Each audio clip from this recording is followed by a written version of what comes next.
आता आपण म्हणाल की हे कसं काय घडलं? माझ्याकडे 12,000 कर्मचारी असताना माझे स्वतःचे ह्या गोष्टी कशा काय घडू शकल्या?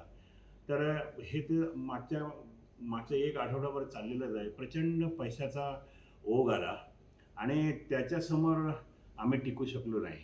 मला असं वाटलं होतं, की कर्मचारी पैसे जरी घेतले तरी सगळं पाहून मी जे काय बेस वाचवण्यासाठी मागच्या 2 वर्षापासून तडफड करतोय.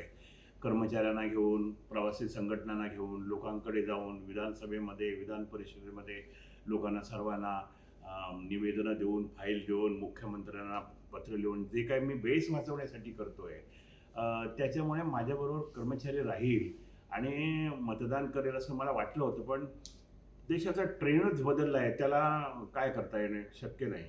आणि म्हणून कारण आम्ही कमी पडलो केवळ पैशामध्ये, कॉन्टॅक्ट करण्यामध्ये सुद्धा थोडं बहुत कमी पडलो आणि बी-जे-पीने सगळी आपली पूर्ण यंत्रणा, पैशासकट, अधिकारासकट सगळी यंत्रणा उतरवली. मलाही आश्चर्य वाटतो की साध्या पतपेढीच्या निवडणुकीमध्ये एवढ्या सिरियसली हा पक्ष ते सगळं काही घेतोय.